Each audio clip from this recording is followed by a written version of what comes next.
Hey guys, I'm Joe Klemczewski here with Austin.kjergaard for a feature in Contest Prep University. So those of you guys who don't know Austin yet, he is one of the greatest coaches in the world. And I say that, Austin, because one of the things that people probably don't know about you, because you're just such a quiet, humble guy, you're not only an NGA pro, you've already won a pro title, the Heart of America, getting ready for the NGA universe, and I certainly would not bet against you. I've seen you in person. I've seen your photos.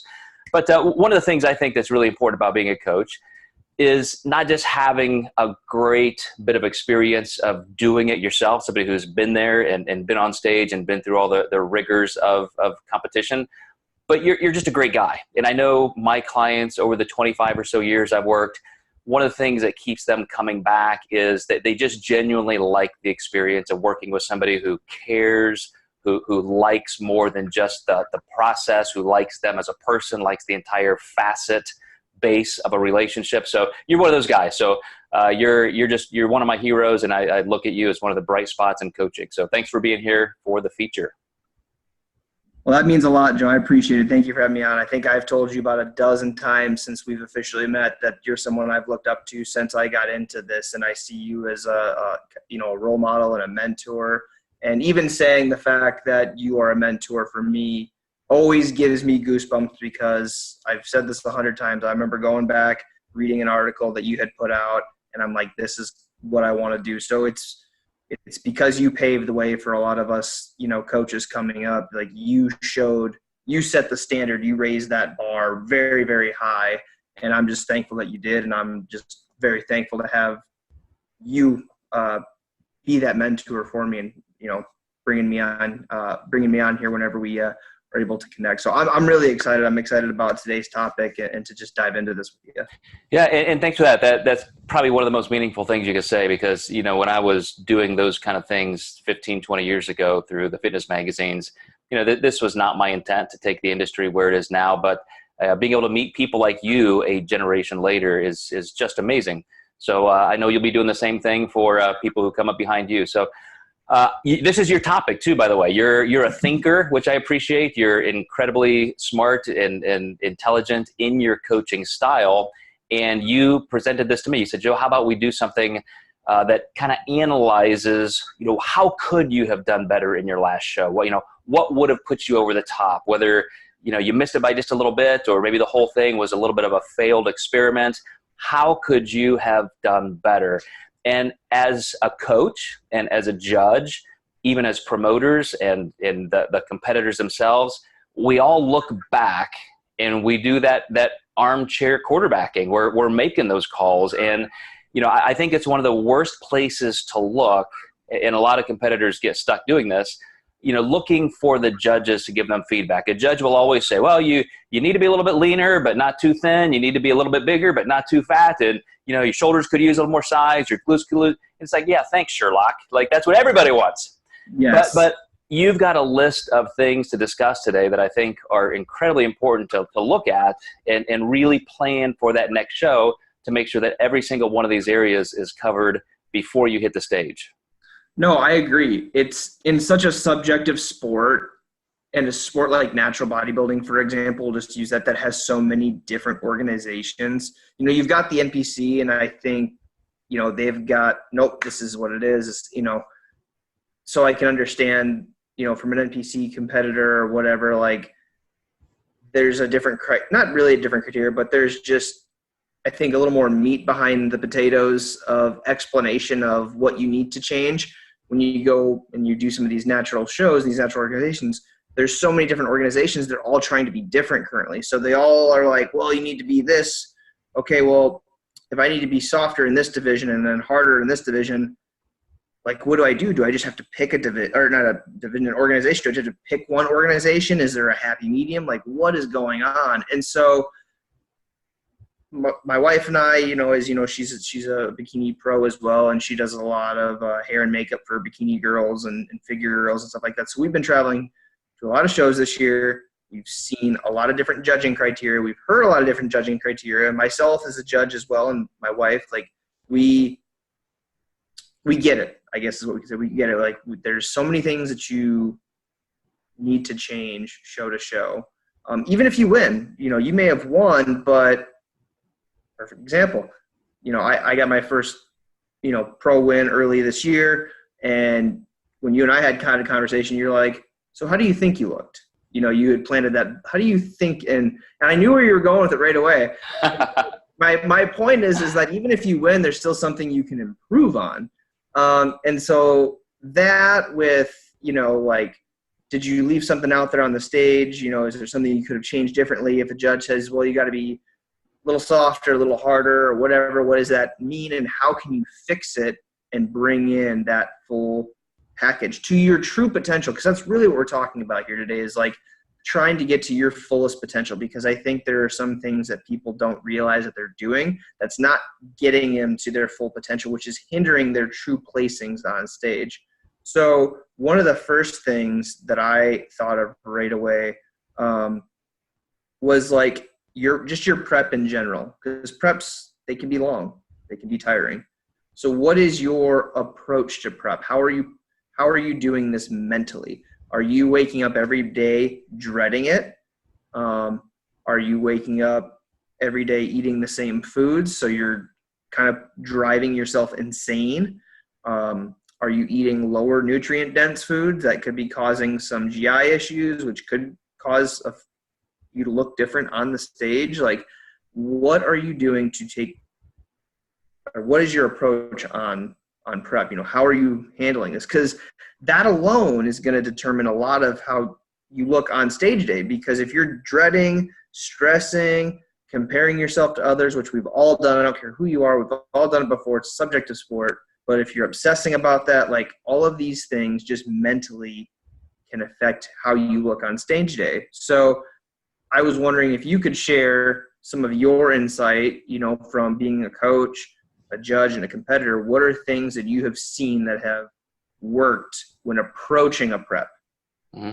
Yeah, I think this is a great place to start, because number one, I talk about it a lot with clients. If you are rushing a show, or you're competing too often, or you don't give yourself time in between seasons to really improve, then it does become just increasingly more frustrating. And this happens a lot. I mean, I can't tell you how many times, even this late in my career, how many clients will say, well, hey, I want to do this show. And I know it's just too soon. They're going to have to rush, and they're going to hate the process.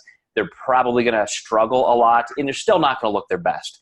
And a lot of times people will try and tack shows on to the end of a season. Well, I didn't quite do what I wanted there, so let me just do one more, and then one more, and then one more. And it's not just the contest season, but they're dragging their personal lives, their professional lives, maybe their families, through this arduous process that just becomes, not just tiring, it just becomes exhausting to the point where you lose any potential happiness that you should be gaining in the sport. So one of the things I've always done is, number one, as soon as I turned pro, I only competed once every 2 years. That was the minimum for the organization I was in, the WNBF.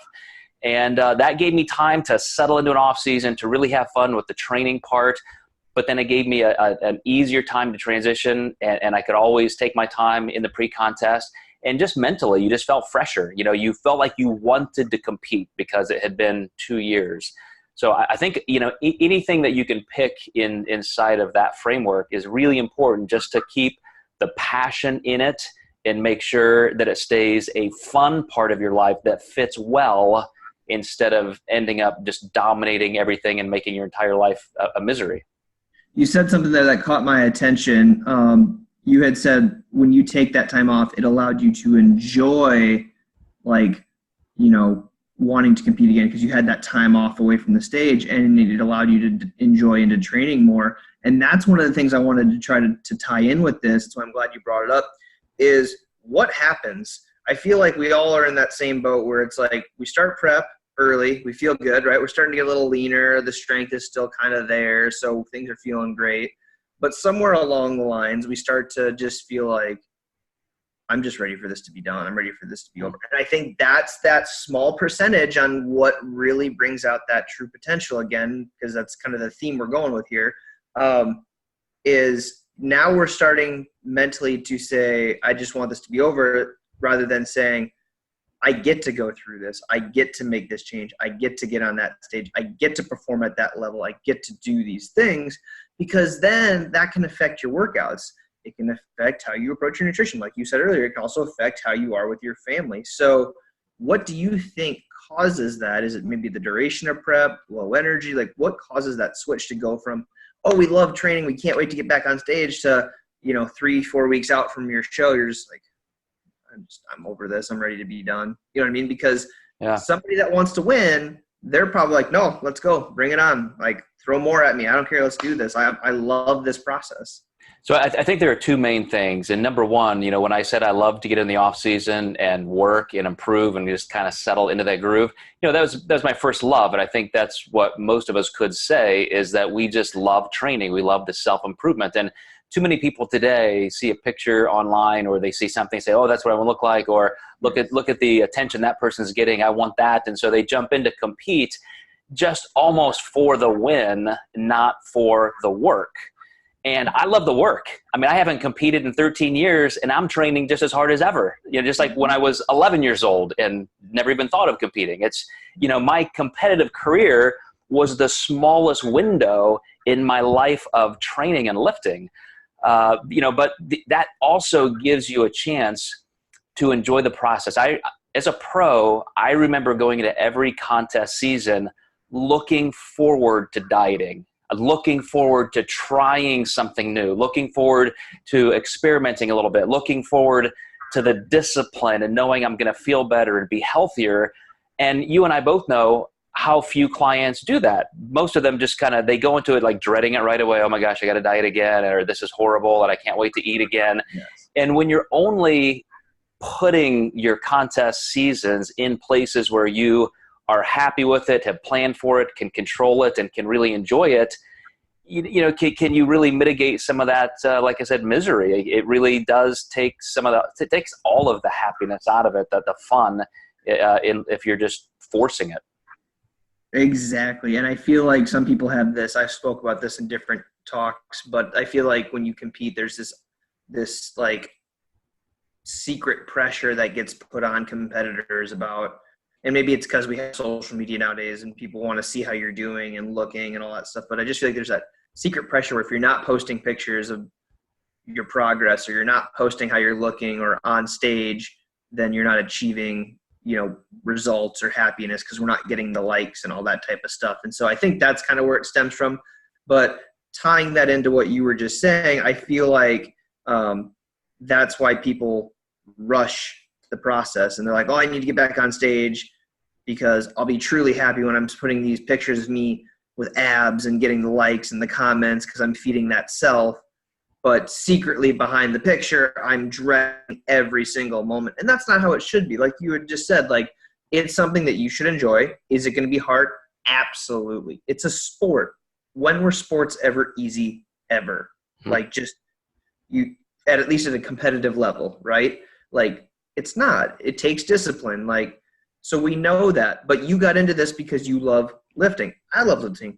I love seeing physical changes in my body, and found that can actually be a thing, like a sport. So do I have my own moments where I'm like, man, I'm struggling. I'm so tired. I'm just done. Yeah. But then I go through past pictures and see how far I've came from day one to now. And I'm like, go back to that kid that started this, 12 years ago. And it's like, that's why, I love this process, you know what I mean? And I think people just need to remind themselves. So I think something that our listeners and viewers could take away from this is that you need to truly remind yourself that this is something that you're doing on, this is your choice to do this. You started this because you enjoy it. So you need to find what was making you happy to do that in the beginning. And if you're not happy, then you need to reevaluate, because if you're not happy, there's a good chance you're not going to put everything that you have into this. And the reason we're talking about this is maximizing potential. I'm going to keep bringing that up because there are people that are like, well, I just want to lose 50 pounds and step on stage. Phenomenal. Congratulations, you did that. But we're talking about true potential, competitive standpoint. If you really want to get to that point and you're not feeling it, that's going to affect a lot of things that will create a result down the road for you, whether you're going to place higher or lower or look your best, because you need to be able to put your positive energy into that prep, into the training and the eating and everything. So Absolutely. Yeah, no, I'm glad you brought that up. I think that's the greatest framework we can put around that, because like you said, if you're not doing this for just the sheer thrill and love of making sure you do your best, then that you're probably going to end up looking back at that stage, a day later, a week later, and you're trying to analyze exactly what you could have done better. That entire mindset is what could drive all of the variables potentially. But there are also some tangible things. You mentioned like hair and makeup, and I gotta say, I'm not there. That's not my thing. But it was either. It was really fun to see at the NPC, North Americans in Pittsburgh with Paul Ravella and Adam Atkinson, working with their bikini clients. And talking about that, like Paul talked to one of his clients. He said, yeah, next time we got to do your hair like this. You need, see her hair, you got to do this and this kind of makeup, and your face stuff was all wrong. Instead of using tanning stuff, you got to do this. Yep. And I'm all about the physique. Maybe my age in the sport or my gender, but they convinced me that a lot of the judges in those pageantry type classes, bikini, they are absolutely getting, judged on that. And it's not just a criteria that they put out there just to make sure that people take it seriously, but they are literally looking at that overall look. And at least, that's what I'm told. I still think the best physique is going to win, but you tell me what you think, because your wife is a bikini pro.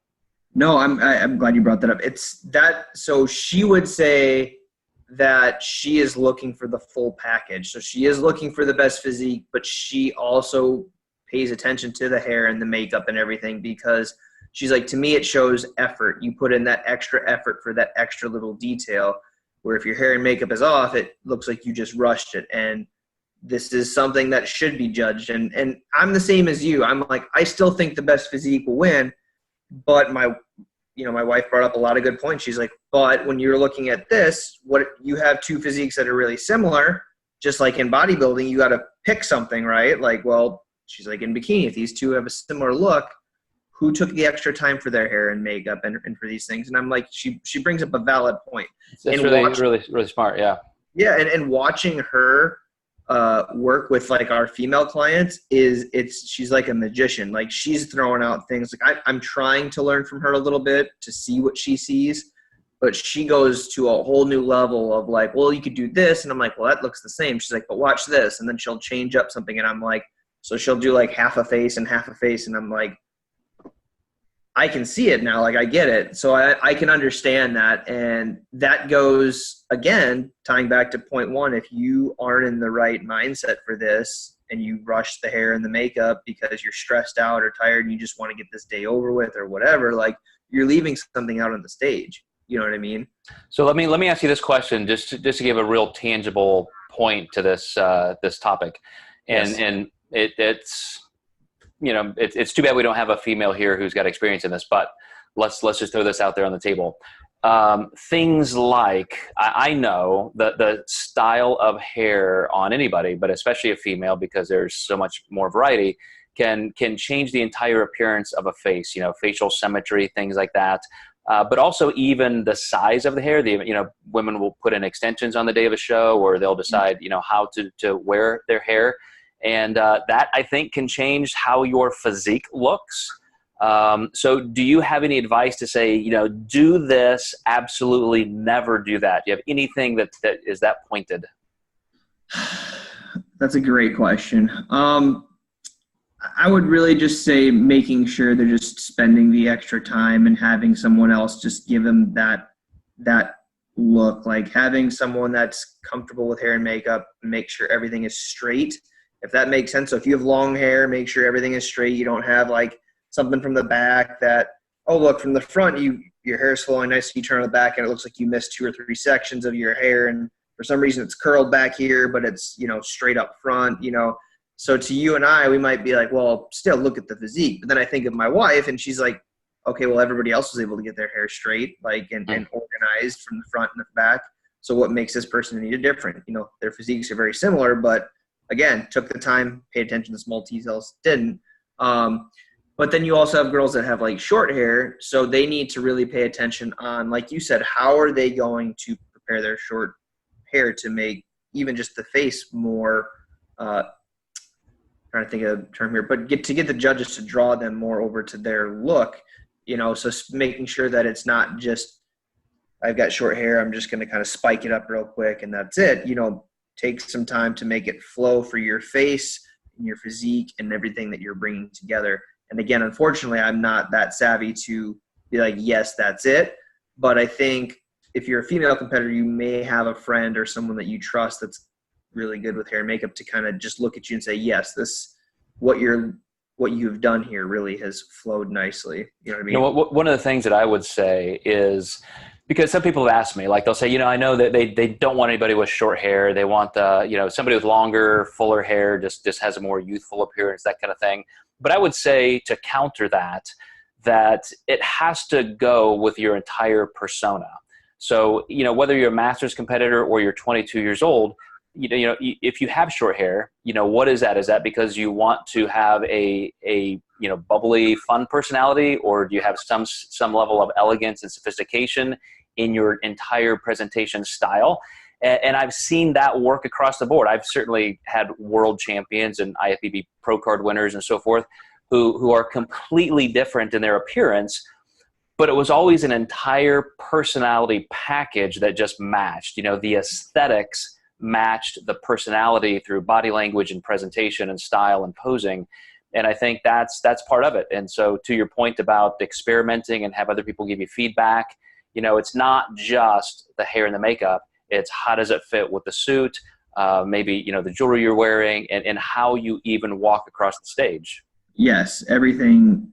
I love that you said that. Everything has to flow with your personality because that's what's going to allow you to bring confidence to the stage. No, I thought that was a phenomenal point. And adding to tangible things like, because we were talking earlier about having that right mindset and then going over to like hair and makeup and putting that mindset into the small details like your hair and makeup and jewelry and everything. Training is a big thing as well. Like I don't think people realize that now because the training styles, and I'm sure you can attest to, they're just different than they were 10, 15, even 20 years ago. And what I mean by that is when I watch the interaction of people in the gym. When I first started getting in the gym, there was like a no cell phone policy, music was cranked up, we're here to work and get things done. And, now I see some things differently where people are like, oh, I'm training hard, going hard in the gym. And then I see them in the gym and they're kind of like, I'm going to do a set and then I'm going to check my email for 20 minutes and then I'm going to do another set. And so I bring that up because if we don't have the right mindset, if we're not feeling this prep, if we're like, oh, I'm just ready for this to get over with, what's that say about your training intensity in the gym? Because training intensity can play a huge role. If we're training hard and getting after it, we have a better chance of retaining muscle tissue than just going through the motions or maybe just lightening the weight because we're not feeling it that day and we're going to, just do minimal work. And I'm probably going to upset a lot of people saying this, but I've seen it. And it's just, I don't think people realize that they're doing it. And I don't think that they're thinking that if I'm not feeling this prep, I may not be feeling it in the gym or giving it as much effort as I could be. And that can be completely related to how you look on stage. Absolutely. I would say, and not only this is one of my favorite things when I was training a lot of clients in my own physical space, some people locally, but we'd have camps, some people would fly in. I would go to other guest camps and train people. And, one of the things I would always tell people is this is where shows are won. Shows are not won on contest day. So to the point of our entire topic today, Austin, looking back at your recent show, what could you have done better? I'm telling you, man, 3 months before the show, 6 months before the show, a year before the show, every single set and every single rep you're doing, you do not want to second guess. You do not want to look back and say, man, what if I would have worked a little bit harder? I can't tell you how many times when somebody was in the bottom of a squat or on their 20th rep in a leg press, I'm whispering in their ear the name of the competitor that I know they're going to be on stage with in 6 months, saying, what's so-and-so doing right now? Do you think he's in the gym? Do you think she's working hard right now? Because if that's not on your mind in your training, like you said, if it's all about what kind of Instagram post you can get today, you're probably going to have a lot of room to second guess on contest day whether you gave it your all. Yes, and I just think people, because we live in such a fast-paced world with social media, I get it. I mean, I've done it. I've videotaped myself doing a lift so I could discuss and post about it later. But that doesn't mean that that's my mindset through the whole workout. Like, I am here. I have something I'm trying to achieve. And just for, I want to make a side note, just for everybody listening and watching, Joe does do this because when him and I were training arms one day, he's like, I'm going to do more reps than you. And he was getting under my skin, and it worked very well. So he does do that. I can say I have experienced that firsthand, but it helps. You know, I knew what he was doing, and I appreciated it. And but you have to, when you don't have somebody there, you have to have that own voice in your own head too. Like, you know, what is the person next to you? Are they sitting there spending 30 minutes trying to make the perfect Instagram post, or are they getting after it and then doing their posts and stuff later down the road? You know what I mean? So let's transition from the training aspect of that to the strategy perspective, because a lot of people are talking about Sean Clarita right now, who just placed third at the Mr. Olympia in the 212s. Yes. And I was his coach when he won his first pro world title. And it was right in the middle. So Brian Whitaker, who's a great friend, I love Brian. Brian had already won 4 or 5 lightweight world championships. Then after Sean and I beat him, he went on to win 4 or 5 more. But that one year that Sean hired me, the entire season we had together, we had one focus. It was to beat Brian. It was to beat Brian. There was that one. This is a sport, like you said, and you've got to know what the matchups are. You got to know what the game is going to be like. You got to plan for that day. And so we did things in our training, in our dieting, and in our peaking just to exploit Brian's weaknesses and to enhance Sean's strengths. Did some things, you know, somewhat non-conventionally just to make sure he got the win, which he did. Then that next summer, he decided he wanted to try and become an IFBB pro, and he had to come down a weight class. He wanted to make sure he was in the bantams at NPC Nationals. And talk about unconventional, you know, just to make that weight, we had to drop 7 pounds. That's and insane. So there was 24 hours where he ate and drank nothing, which, you know, I'm not a fan of. Right. But I knew we had at least 24 hours before he was going to be on stage. So we controlled every single variable to make sure that he was perfect to meet that goal. Then with the time to come out of it as safely and appropriately as possible to then win that show in a completely different way of peaking. And so that's where, you know, to again, the topic, you know, what could you have done better? You better be thinking about your entire strategy and what you need most to make your physique look best, and to make sure if you are aware of who's going to be there competing, you better be focusing on how you can beat those people. Because at the end of the day, it's not always just, did you look your best? It's, were you able to beat everybody else in that class? Yes. And we're talking from, again, a competitive standpoint. So if you're trying to be competitive and you know you're going to be competing against somebody, like, it's basically a game of chess at that point. You got to figure out the right strategy, like you said, to exploit their weaknesses.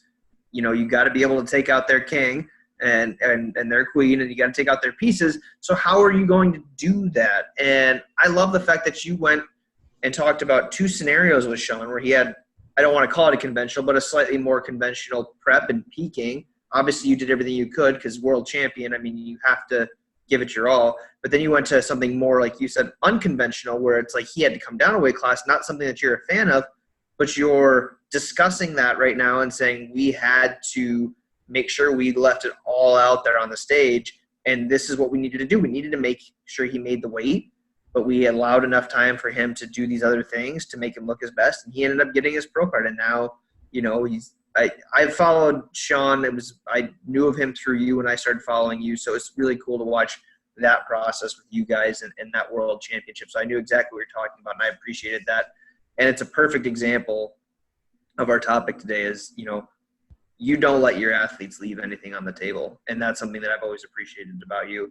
And, you know, one of those things could be posing.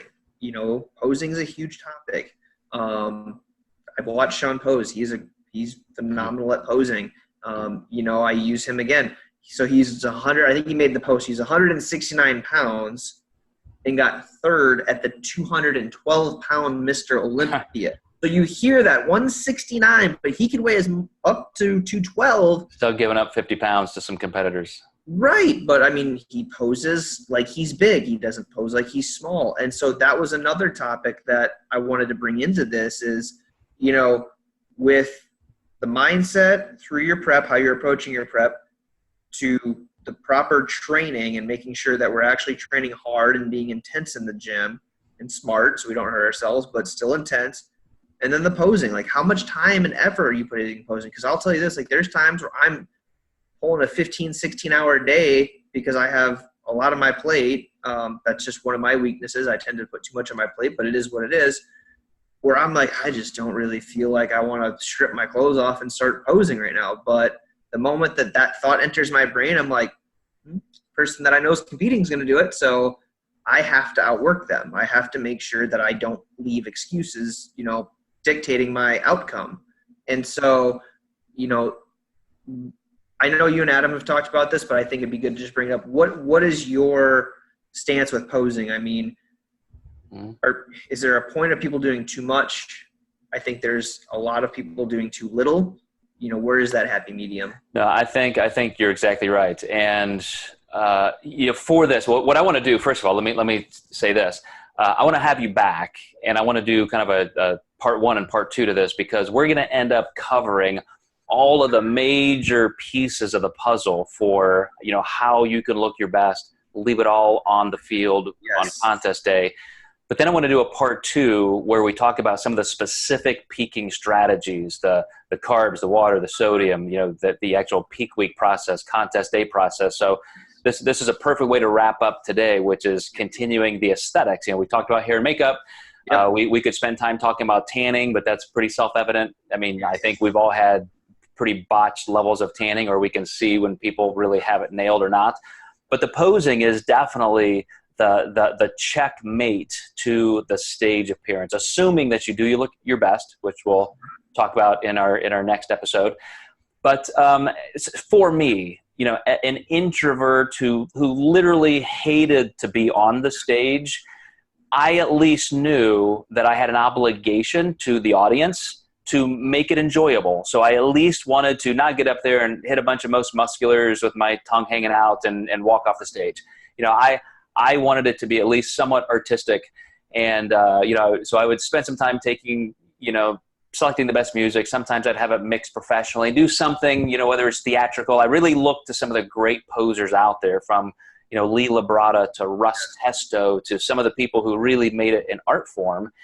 And even in your mandatory posing and, in the symmetry round of prejudging, how you get in and out of those poses, how professional you look, how crisp you look, how quickly you get in and out of those poses so that you're showing the judges a respect for their time.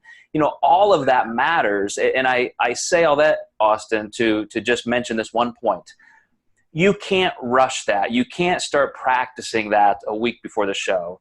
You've got to start way out. It's like, shaking the rust off if you're a wide receiver in the NFL and it's time to start, your season training. It's like you gotta go through the motions, get ready, start feeling that again. And I would say, one of the best things I ever did was I would videotape my posing, because how you think you look in the mirror is different than looking at it from a judge's perspective. So it was like watching game film. I wouldn't pose for hours at a time, which is one of your first questions here.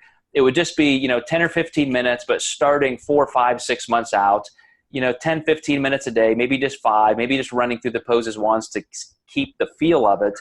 But it was always very intentional to practice something and videotape it and then watch it back and then say, okay, I need to do this, I need to do that, practice it again, videotape it. And so it made my practice more impactful and more meaningful. Yes. And I love that you said recording yourself, because you're right. It's completely different. Like, I record myself and I see, and I'm like, oh, I felt like I was straight on here, but I'm slightly twisted. So where's my foot positioning? Is it open up my hips too much? Where's my wrist positioning? Like, what am I doing? So I love that you brought up that fact. I think that's important. I think 10, 15 minutes, even 5 to start out with in the beginning is awesome. I think that's great. Kind of a quick reason as to why I think people need to understand that that's so important is because we are losing weight through this process. Our body composition is changing.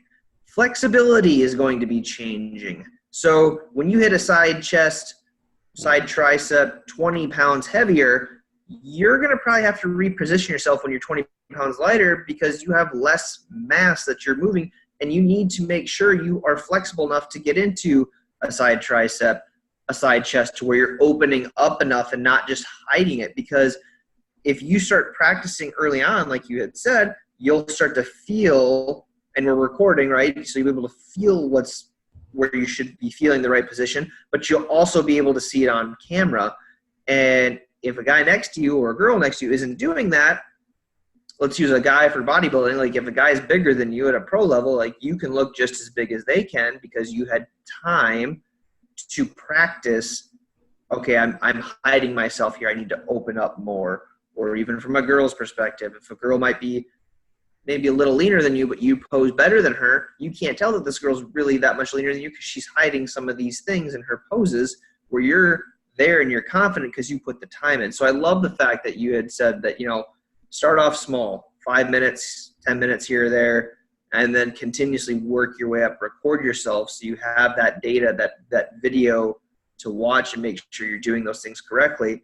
But be consistent with it. You know what I mean? If we're consistent with our food and going to the gym, why are we not being consistent on the one thing that's really being judged? Our posing. Like, our physiques are being judged, but if you can't highlight that physique, what good are you doing yourself? You know what I mean? So when people ask, like, why am I placing a certain way? Well, did you put in enough time for posing?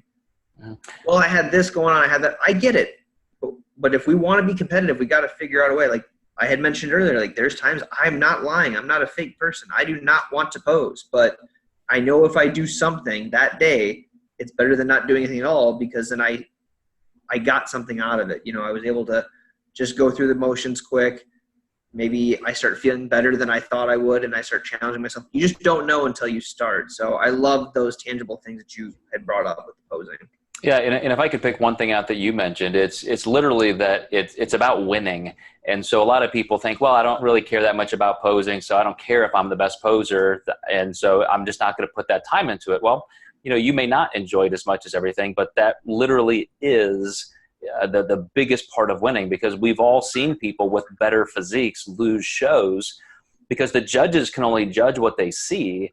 Yes. And I know people who are masters at getting every single muscle fiber in play in every pose because they're just that good. And that's the visual, part of the sport. So, Austin, this is an awesome topic. I'm really glad you suggested it. And, as often happens, once you get into something, you realize that, it's going to be organized a little bit differently than you planned. So I hope you don't mind me asking you back for a part 2. I would love to come back for a part 2. Awesome. So we'll get into some of the actual ins and outs of the peaking process and the nutrition on that end of contest prep. So everything we kind of talked about was leading up to that point. So this would be a perfect place to stop, and we'll do that next time if you're available in the next few days. Absolutely. Perfect. Love to be back. All right, guys. Well, again, Austin Kjergaard, an NGA Pro, the Pro Heartland winner, and soon to be Pro NGA Universe winner in just a couple of months. So we'll look forward to hearing all about that in November. But you guys, again, thanks so much for watching and listening, and we will catch you next time in Contest Prep University. Awesome. Thanks for having me, Joe.